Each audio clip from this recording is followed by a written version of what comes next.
오늘 로마서 13장 8절에서 14절 말씀 읽었는데요. 말세를 살아가는 성도의 자세라는 제목으로 하나님의 말씀 전하겠습니다. 저는 10대 때 그것도 입시라는 목표를 바라보는, 또 입시라는 목표 하나만으로 살아야 될 고등학교 3학년 때 예수님을 인격적으로 만났습니다. 그리고 예수님을 인격적으로 만난 그 고등학교 3학년 때 하나님께 목사로 부름을 받았습니다. 누군가 저에게 제 인생의 가운데 돌아볼 때 가장 즐겁고 행복했던 때가 언제냐? 라고 질문하면, 그리고 요즘은 질문 받지 않았는데 옛날에 이런 질문 참 많이 받았습니다. 그러면 저는 항상 그렇게 대답합니다.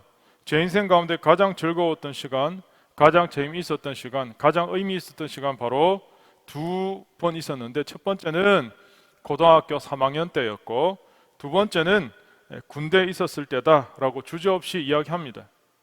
보통 사람들이 제일 힘들어하는 시간이 수능을 준비하는 고등학교 3학년, 그리고 제일 힘들어하는 시간이 군대에 있었을 시간이잖아요. 그런데 저는 고등학교 3학년 때와 그리고 군대에 있었을 그 시간이 저에게 가장 의미와 또 재미와 감사와 정말 흥분되었던 시간이라고 저는 지금도 주저없이 이 시간 이야기할 수 있습니다. 그 시간이 인간적으로나 환경적으로는 가장 힘든 시기였습니다. 그렇습니다. 그러나 가장 강하게 예수님을 체험할 수 있었고, 또 가장 강하게 예수님의 능력을 경험할 수 있었던, 또 예수님 만났던 그런 시간이었기 때문이었습니다. 저는 언젠가 신학교를 졸업하고 목사로 안수를 받으면 그때부터 목사가 되는구나, 그때부터 목사로 살아가야지가 아니라, 하나님께서 고등학교 3학년 때 그때 하나님이 목사로 부르셨던 그 순간부터 저는, 사람들은 그렇게 생각하지 않았겠지만 저 자신 하나님 앞에서 나는 지금부터 목사야, 나는 지금부터 목사로 살아가야 돼 라는 생각으로 지금까지 살아온 것 같습니다. 대학교를 다닐 때도 그랬고 군대에 있었던 시간 속에서도 저는 스스로 자신을 목사라는 자아실을 가지고 살았습니다.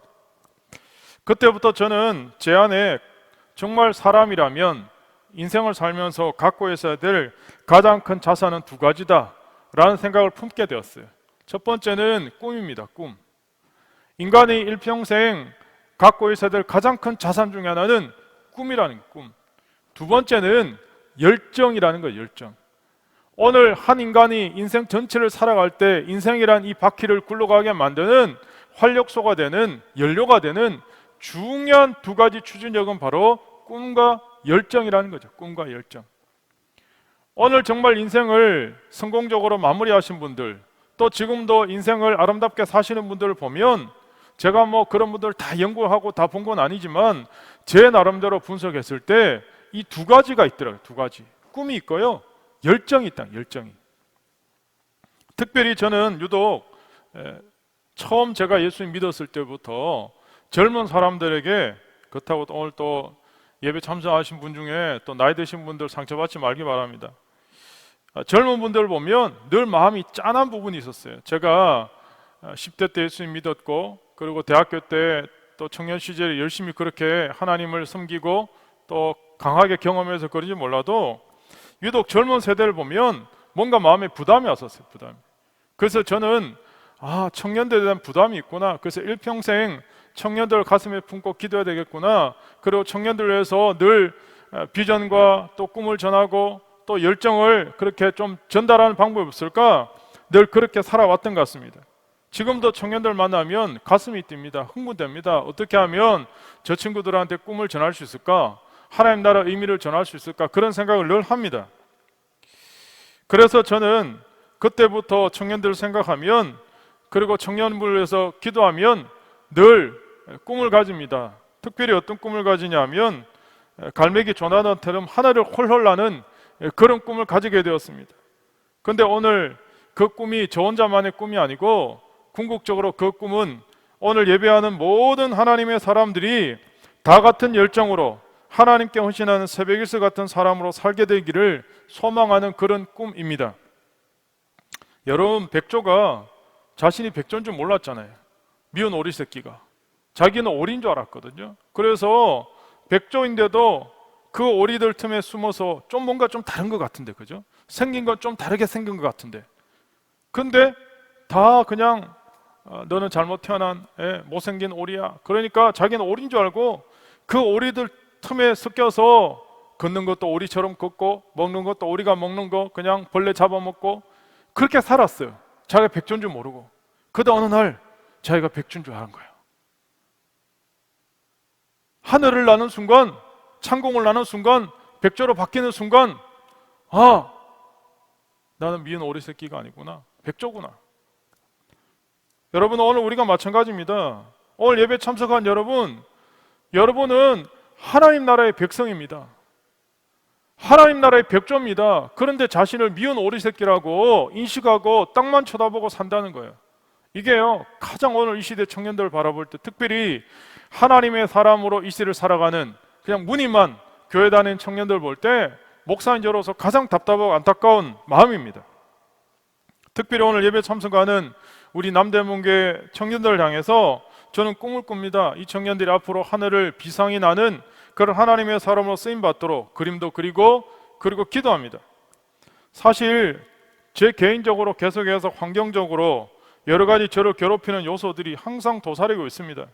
저를 좌절시키고 낙담시키는 그런 부분들이 항상 있어 왔습니다. 하지만 젊은 세대를 바라보면, 청년부를 생각하면, 청년들을 생각하면 그 모든 것들에도 불구하고 그냥 힘이 나는 거야. 열정이 생기는 거야. 가슴이 벅차오르는 거야. 흥분이 되는 거야. 그래서 저는 부흥이라는 단어를 청년부를 생각하면 늘 떠올립니다. 여러분, 부흥이라는 건 리바이벌입니다. 리바이벌이란 말은 리와 바이벌의 합성어입니다. 이 단어를 풀어 헤치면 다시 살아난다, 이런 뜻입니다. 저는 오늘도 예배 참여하는 우리 교회 청년들이 하나님의 거룩함과 경건함으로 옷 입는 하나님의 제자로 다시 살아나기를 소망합니다. 2020년 끝자락에 오늘 드린 예배 가운데 다시 나는 하나님의 사람이야, 하나님이 이 땅 가운데 보내신 하나님 나라의 백조야 라는 생각으로 다시 저는 살아났으면 좋겠습니다. 더 이상 우리 자신을 발목 잡고 늘어지는 온갖 유혹이나 시련들을 여러분 단호히 이 시간 예수 이름으로 끊어버리셔야 돼요. 오늘도 수많은 청년들이요, 열등감으로, 자기 비하로, 그리고 시기심으로, 질투로 온갖 미움에 묶여서 계속 땅만 쳐다보고 사는 거예요. 저는 오늘 이 시간 선포합니다. 나사렛 예수 이름으로 회복되시고 해방되시기를 선포합니다. 여러분, 그 모든 거 다 끊어버리세요. 더 이상 우리를 발목 잡고 늘어지는 열등감이나 자기 비하나 그리고 남들과 비교하는 그 비교의식에서 자유해 주시기를 축복합니다. 성경이나 교회사를 보면 이 리바이벌 부흥은요, 프로그램을 잘 만들고 아니면 화려한 어떤 테크닉을 통해서 부흥이 이루어지는 게 아닙니다. 부흥은 인간에게 속한 게 아니고요, 위에 계신 하나님의 능력입니다. 그래서 부흥은 하나님이 부으시는 겁니다. 그런데요, 하나님이 부흥을 부으실 때는 인간은 뭘 준비해야 되냐? 인간은 그 부흥을 받기 위해서 깨끗한 그릇이 돼야 돼요. 하나님이 부흥이 역사할 때는 인간이 깨끗해져야 돼요. 그게 바로 회개입니다. 회개. 특별히 2020년 코로나 더불어 시작된 이 전염병의 비 속에서 이 전염병의 비가 내린 이 비를 막아주는 우산과도 같았던, 사람들이 가장 많이 찾았던 성경 구절이 2개 있습니다. 성경 구절이 통계적으로. 혹시 여러분 올 한 해 동안 어떤 성경 구절이 가장 가슴에 와닿았습니까? 그리고 여러분 2020년이 코로나 한 해를 지나보내시면서 어떤 말씀으로 위로받으시고 어떤 말씀으로 여기까지 버텨오셨습니까? 올 한 해 가장 많이 사람들이 찾았던, 그러니까 믿는 사람들, 그리스도인들이 가장 많이 찾았던 성경 구절이 2가지래요. 첫 번째는 이사야서 41장 10절, 두 번째는 역대하 7장 13절 14절. 제가 본 통계로는 그렇습니다. 여러분 통계는 뭐 다르게 또 보실 수 있지만 이사야 41장 10절 여러분 너무 잘 아시죠, 그죠? 특별히 우리가 코로나 시대에 두려움이 빠져져 있으니까 사람들이 아마 이 말씀 붙들고 힘을 얻었던 것 같아요. 더 나아가서 역대하 7장 13절 14절은 이 코로나의 난국을 어떻게 이겨나갈까? 방법이 뭘까?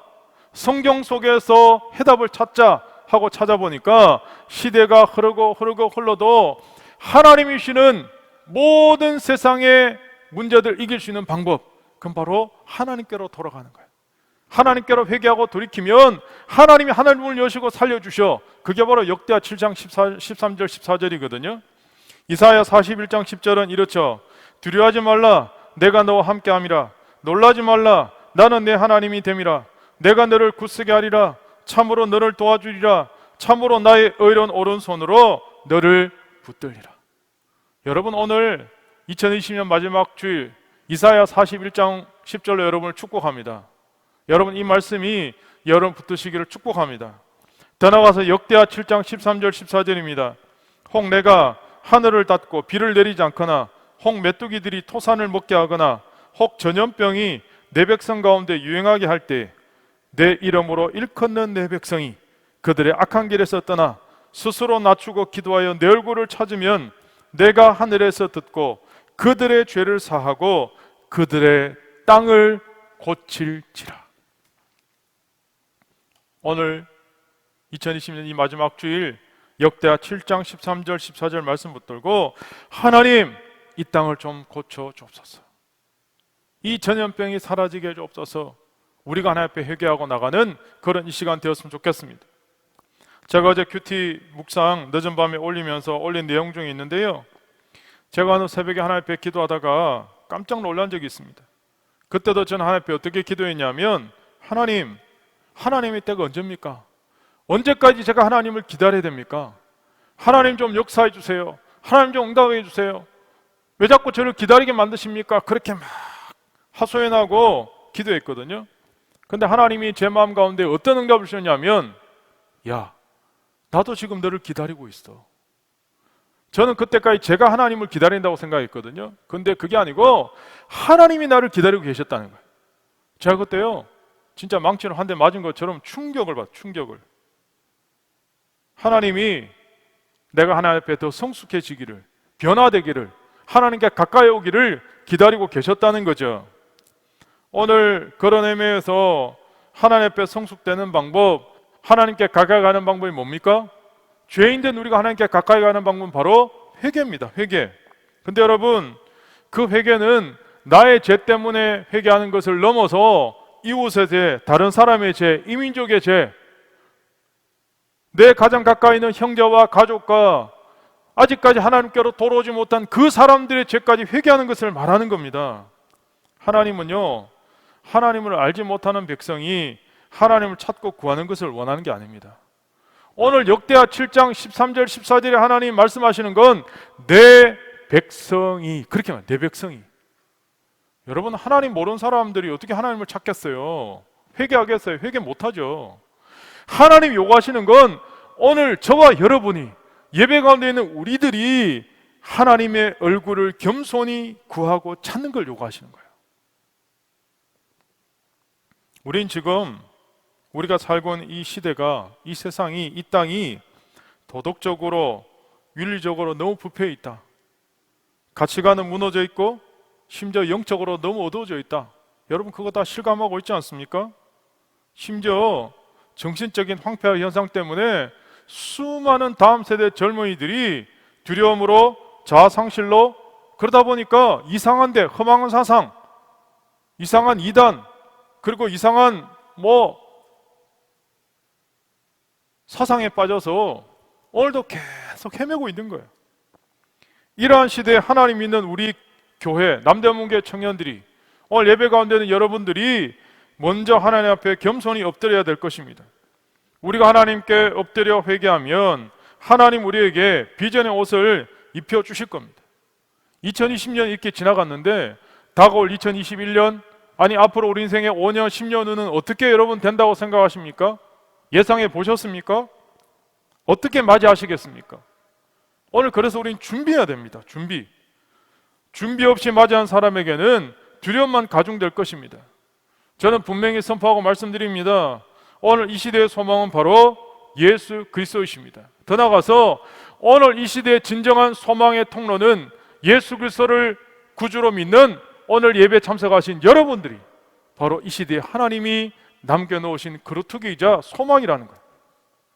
왜냐하면 복음만이 사람을 진짜 살릴 수 있기 때문에 그렇습니다. 더 나아가서 복음만이 한 사람의 가치관과 세계관과 인생관을 변화시킬 수 있기 때문에 그렇습니다. 예수 믿지 않는 사람, 믿음이 없는 사람은요, 복음이 없는 사람은 자기 자신만을 삽니다. 자기 가족만을 삽니다. 하지만 복음을 제대로 깨달은 사람은 더 이상 자기를 살지 않습니다. 다른 삶을 삽니다. 다른 삶을 삽니다. 그렇기 때문에 저는 이 민족을, 이 나라를 살리는 가장 빠른 애국은 우리 한 사람 한 사람이 복음으로 변화되는 일입니다. 그리고 그 복음을 전하는 것입니다. 유명한 역사학자였던 아놀드 토인비 교수는 이렇게 이야기합니다. 한 사회가 중병을 앓을 때 그 사회의 체계 안에는 그 사회의 질병을 치료할 수 있는 역량이 없다는 거예요. 부재하다는. 다시 말해서 그 사회의 체계 안에는, 시스템에는 그 사회를 고칠 수 있는 치유 능력이 없다는 거죠. 그러면서 계속 이렇게 이야기합니다. 희망이 있다면 그 사회를 구성하는 개개인들에게만 있다는 거예요. 여러분, 사회라는 단어가 좀 추상적이잖아요. 오늘 많은 사람들이 정치권에서, 교육계에서, 오늘 우리가 여러분 신문이나 매스컴 보세요. TV를 보세요. 제가 늘 강조하지만 어느 한 사람도요, 분명히 잘못했는데 내가 잘못했다고 고백한 사람이 없어요. 내가 죄인이라고 이야기한 사람 보셨어요? 다 내 탓입니다. 내가 잘못했습니다. 내가 죄인입니다. 금방 들통날 텐데, 며칠 있다가 금방 사과 성명 내고 금방 들통날 텐데, 거짓말을 밥 먹자 하는 사회에 지금.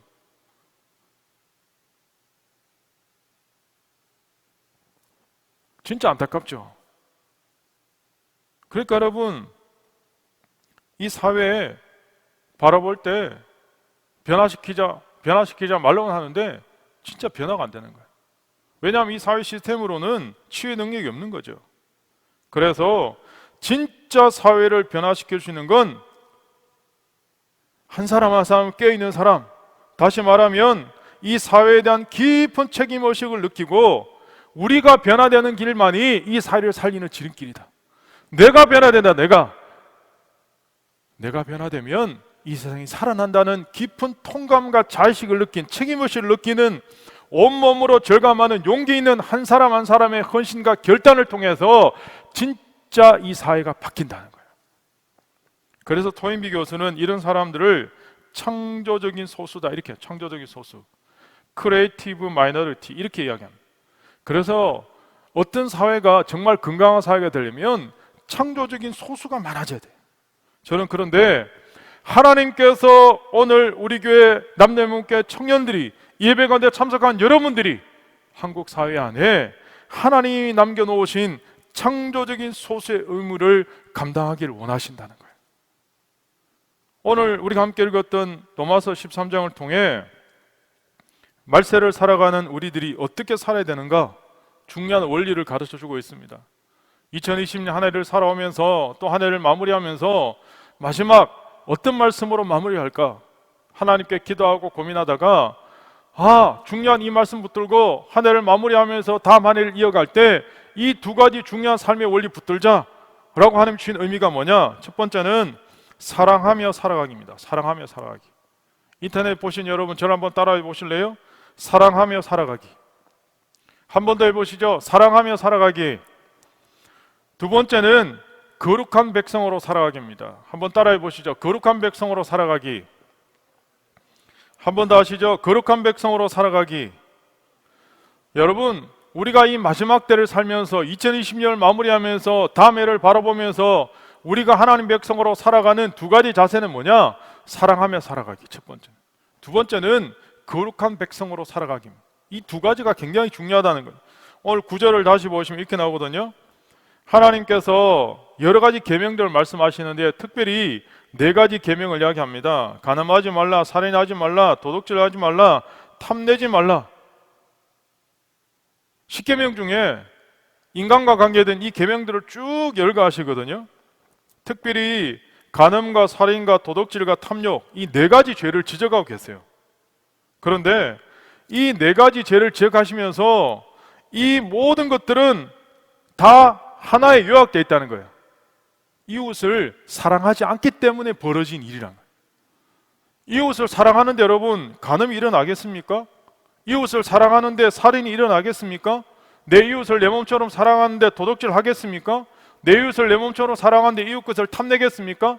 결국은 사랑을 잃어버렸기 때문에 이런 범죄가 일어난다는 거예요. 그래서 주님은 오히려 이렇게 말씀하시는 거예요. 가장 큰 계명은 뭐냐? 10계명을 추격하기 위해서 두 가지라는 거예요. 첫 번째는 하나님을 사랑하는 시고, 두 번째는 내 이웃을 내 몸과 같이 사랑한다 라고 말씀하시는 거죠. 여러분, 정말 하나님을 사랑하면 하나님 말고 다른 우상들을 섬기겠어요? 내가 정말 하나님을 사랑하면 하나님의 안식일인 주일에 예배하는 것보다 더 큰 게 있겠습니까? 더 우선순위가 있겠습니까? 내가 정말 이웃을 사랑한다면 살인이나 간음이나 도둑질이나 탐욕이 가능하겠습니까? 말이 안 되는 거죠. 결국은 사랑하면 이 모든 것들이 마무리되는 겁니다. 사랑하면 이길 수 있는 겁니다. 그래서 오늘 본문에 뭐라고 이야기합니까? 사랑은 모든 율법의 완성이다. 이렇게 사랑은 10절에 보시면 사랑은 이웃에게 악을 행하지 아니하나니 그러므로 사랑은 율법의 완성이라. 왜 사랑이 율법의 완성이라 그러냐면 결국은 사랑하지 않아서 이런 범죄가 일어나는 거예요. 그래서 결국 사랑으로 이 모든 율법이 완성되고 마무리된다는 그런 뜻이에요. 어떤 미국 의사들은 미국 사람들이 비만증에 걸린 사람들이 되게 많거든요. 방송용이니까 이젠 단어 하나, 말 하나도 좀 조심해야 되는데 어떻게 표현해야 되나 궁금합니다. 제가 잠깐 살았던 미국에 제가 있었던 아틀란타가 흑인의 메카라고 이야기하거든요. 마틴 루터 킹의 고향이고, 그래서 진짜 흑인들이 많이 삽니다. 흑인들이 주로 엄청나게. 근데 저는요, 그렇게 덩치 큰 흑인들 전 태어나고 처음 봤어요. 와, 덩치가 엄청나게 커요. 제가 좀 거짓말 보태면 허벅지 하나가 제 몸통만한. 와, 깜짝 놀랐어요. 걷는 것도 막 힘들게, 호흡도 힘들게. 그런데 보면 손에는 막 이따마한 햄버거 빅맥 2 사이즈 그냥 들고 있고, 여기는 그냥 콜라 이따마한 그냥 들고, 와, 저걸 어떻게 다 먹지? 그러니까 그렇게 먹는 거예요. 속으로 생각했거든요. 저분들은 넘어지면 어떻게 일어나지? 넘어지면 스스로 일어날 수 있나? 막 그렇게 걱정될 정도로.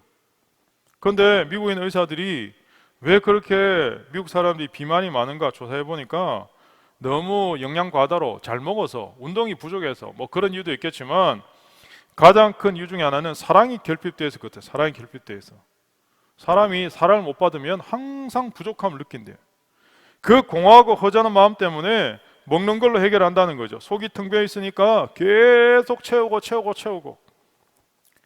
여러분, 분명한 것은 사랑도요, 받아본 사람이 사랑을 줄 수 있습니다. 통계적으로 대부분 사회에서 문제를 일으키는 사람들 보면 그 사람들의 배경을 추적해 보면 어린 시절, 아니 크면서 다 사랑받지 못했어. 누군가로부터 인정받지 못하고 누군가로부터 따뜻한 정감이 없는 그런 대접받지 못한 환경들이 다 있다는 거예요. 자라온 배경들이. 사랑받지 못하는 것이 가장 큰 문제라는 거죠. 결코 경제적으로 가난하기 때문에, 아니면 삶이 여러 가지 고난이 있었기 때문에 문제를 일으킨 게 아니라는 거죠. 그런 의미에서 오늘 저와 여러분 누굽니까? 오늘 저와 여러분은 분명히 아셔야 되는데요, 말로 닿을 수 없는 그 놀라운 사랑을 이미 받은 사람들입니다. 여러분들에게 이미 하나님이 그 사랑을 엄청나게 주셨어요, 여러분. 그런데 내가 못 깨닫고 있는 거예요. 로마서 5장 8절에 우리가 아직 죄인 되었을 때 그리스도께서 우리를 위하여 죽으심으로 하나님께서 우리에게 대한 자기의 사랑을 확증하셨다고 이야기합니다. 하나님 우리를 어떻게 사랑하셨나? 진짜 하나님 나 사랑한 거 맞나? 성경 로마서 5장 8절에 이야기하는 거예요. 내가 죄인 되었을 때 하나님께서 예수님 나 자신 보내서 십자가에 죽게 하신 그게 바로 하나님의 사랑의 증거라는 거예요, 여러분. 그래서 여러분, 오늘 십자가에서 피 흘려 나의 모든 허물과 죄를 담당하셨던, 나 대신 심판받으신, 죽음의 자리로 가신 그 예수님, 그 예수님의 사랑이야말로 가장 날 향한 하나님의 사랑이라는 거죠. 하나님의 사랑을 경험한 사람에게는요, 하나님이 그 마음 가운데 계속해서 하나님의 그 사랑을 부어주십니다. 하나님의 소망을 부어주십니다. 우리 주변에 좀처럼 사랑하기 어려운 사람들, 용납하기 어려운 사람들을 만나잖아요. 심지어 우리 청년부 안에도 서로 그런 관계 있는 사람이 혹 있을 수도 있습니다. 어떤 분이 찾아오셔서 목사님, 저를 봐서라도 우리에 좀 관심 가져주시고 상담 좀 해주시면 안 되겠습니까? 목사님 좀 기도해 주시면 안 되겠습니까? 그렇게 요청하는 부모님들이 계세요. 저는 그때 네 그러겠습니다. 네 그렇게 해야죠. 목사니까. 근데 여러분 이것을 보면 우리 주변에 아무리 사랑하기 어려운 사람이 있다 하더라도 아버지 되신 하나님께서 우리에게 이렇게 말씀하실 것 같아요. 야, 그 사람 보기 싫어도 나를 봐서라도 좀 사랑해 주면 안 되겠니? 나를 봐서라도 좀 용납해 주면 안 되겠니? 그 사람도 내 사랑하는 아들이야. 내 사랑하는 딸이야. 네가 판단하기에 수용할 수 없는 그 사람의 고약한 조건에도 불구하고 나는 그 사람을 사랑해. 왜냐하면 그 사람은 나의 사랑하는 아들이고 딸이기 때문에. 그러니까 나를 봐서라도 좀 사랑해 주면 안 되겠니? 그렇게 말씀하신다는 거예요. 사랑하는 여러분, 어거스틴이 우리에게 권면합니다. 하나님을 사랑하십시오. 그리고 나머지는 당신 마음대로 하십시오 라고 이야기했다는 거죠. 하나님을 정말 사랑하면 모든 문제가 다 해결될 수 있다는 거예요. 그런 의미에서 사랑하는 여러분, 이 마지막 주일을 마무리하면서 2020년 마지막 주일을 보내면서 승리할 수 있는 첫 번째는 사랑하며 살아가는 것입니다. 하나님의 그 분받은 그 사랑으로 여러분 이 시간 하나님의 놀라운 사랑으로 먼저 여러분이 충만해져서 우리 주변에 있는 사람들을 사랑하며 살아가시기를 축복합니다. 두 번째입니다. 거룩한 백성으로 살아가게 합니다. 그게 11절부터 14절까지입니다. 특별히 11절 보시면 이렇게 이야기하거든요. 또한 너희가 이 시기를 알거니와 자다가 깰 때가 됐대요. 혹시 오늘 설교 들으면서 이 시간 주무시는 분 없죠, 그죠? 조시는 분 없죠, 그죠? 오늘 분명히 나오잖아요. 자다가 깰 때가 됐대요. 깨시기 바랍니다. 이 말은 우리의 삶 가운데 시간, 특별히 때를 분별하는 것이 얼마나 중요한가 가르쳐주고 있습니다. 여러분, 우리 그리스도인들은 시대를 읽을 수 있는 분별력이 있어야 돼요. 여기에 좀 더 보태자면 제가 늘 강조하는 영적 분별력이 정말 필요한 시대입니다. 근데요, 성경에서 말하는 모든 때와 시기는 거의 종말을 의미합니다. 종말. 그러므로 우리가 한 가지 기억해야 될 사실은 종말은 반드시 있다는 거예요. 세상 끝은 반드시 있다는 거죠. 오늘 우리가 지금 누리고 있는 이 땅의 모든 것들도 다 종말을 맞게 될 것입니다. 우리의 건강도, 우리의 생명도, 내가 누리고 있는 이 엄청난 부유함들도 여러분 다 종말을 맞이하게 됩니다. 그래서 우리는 이 땅을 살아갈 때 위기의식을 가지고 살아야 돼요. 언제 종말이 올지 모르기 때문에. 이게 신학적으로는 종말론적 세계관이다 이렇게 얘기합니다. 정신을 차리고 성도의 거룩함을 유지하며 살아야 됩니다. 그렇지 않으면 우린 넘어질 수밖에 없기 때문에 그렇습니다. 사랑하는 여러분, 이 사회가 어둠을 헤매고 때로는 그리스도인들까지도 어둠 속에서 허우적거리는 이유가 뭔지 아십니까? 이 어둠이 계속 간다고 생각하니까 이 어둠에 그냥 적응해서 타협하고 그냥 사는 거예요. 일제강점기 때 해방을 코앞에 두고도 일본 사람들에게 굴복하며 친일파 노릇했던 사람들이 있거든요. 이런만 되면 여러분 다 아시는 분들 있습니다. 왜 그랬을까요? 때를 못 분별하니까, 때를 어떤 시기인지 몰랐기 때문에. 영영 독립되지 않으니까 그냥 자자손손 이등 시민 일본 사람으로라도 그냥 살자, 살아남자, 일본 사람이 종이 됐던 거죠. 해방되었을 때 어떻게 됐습니까? 그들의 삶이 다 무너졌잖아요. 자신들의 삶만 무너진 게 아니고 지금도 자자손손 부끄러운 가운데 있잖아요. 오늘 본문은 분명히 이야기합니다. 우리의 구원이 처음 믿었을 때보다 가까워졌다 얘기합니다. 다시 말하면 하나님 나라가 여러분 점점점 우리에게 가까이 오고 있다는 거예요. 여러분, 우리의 구원이, 다시 말하면 우리가 하나님 앞에 가야 될 시간이 더 점점 가까워지고 있다는 거죠. 그래서 여러분, 이 땅이 영원토록 무너지지 않을 줄 착각하고 어둠의 옷을 입고 방탕으로 살면 안 됩니다. 밤이 깊으면 깊을수록 새벽은 가까이 옵니다. 지금은 정신을 차려야 될 때입니다. 그래서 빛의 갑옷을 입고 살아야 됩니다. 빛의 갑옷을 입는다는 건 본문에 하면 예수 그리스도로 얻는 것을 말합니다. 그동안 혹시 알게 모르게 지었던 어둠의 일이 있다면 이 시간 다 벗어버려야 돼요. 지금이야말로 다시 회개하고 주님께 나가야 될 때입니다. 오래전 이탈리아에서 북아프리카 출신의 한 청년이 마니교란 이단에 빠졌어요. 마니교는 쾌락주의 가까운데요, 방탕을 합리화하는 이단이었습니다. 그래서 이분은 그냥 쾌락을 즐겼어요. 또 수사학을 전공해서 웅변을 너무 잘했기 때문에 17세 사생활까지 나오면서 쾌락에 빠져 있었어요. 정신없이. 그런데 계속 뭔가 모르게 양심이 편하지 않는 거예요. 계속 뭔가 마음에 찔림이 있는 거예요. 어느 날 술이 엄청 취해서 누워 자고 있는데 갑자기 밖에서 아이들이 노래를 부르는 거예요. 그 노래를 가만히 들어보니까 펴서 읽어라, 펴서 읽어라. 라틴어로 톨레레게거든요. 톨레레게. 펴서 읽어라, 펴서 읽어라. 깜짝 놀라서 잠에서 그냥 불현듯 깬 거예요. 너무 크게 들려서. 술 취해 자고 있다가. 눈을 떠보니까 발 앞에 성경책이 있는 거예요. 그래서 그 성경책을 펼치니까 바로 로마서 13장 오늘 본문 11절부터 14절까지였다는 거예요. 그는 이 성경을 읽기 시작했습니다. 정신을 차리기 시작했습니다. 어린 시절 자기 입술로 찬송하던 예수님, 자기 어머니 모니카가 눈물로 기도하던 그 기도가 오늘 이 아들이 방탕에서 모든 것을 다 끊어버리고 회개하고 예수님의 위대한 제자가 되었던 바로 성 어거스틴의 이야기입니다. 오늘 우리는 이 어둠을 분별할 수 있어야 됩니다. 그래서 여러분, 단정히 행하라고 이야기합니다. 다시 말해서 영적으로 무장하고 깨어 있어야 됩니다. 세월을 아껴야 됩니다. 오늘 저와 여러분 분명히 이 땅에 할 일이 있어서 하나님 남겨두신 하나님의 사람들입니다. 바로 예수 그리스도의 사랑을 이 땅 가운데 심어야 될 하나님의 사람들입니다. 오늘 우리가 예수님의 사랑을 이 땅 가운데 심으려면요, 우리가 빛에 가보신 예수님으로 옷 입어야 돼요.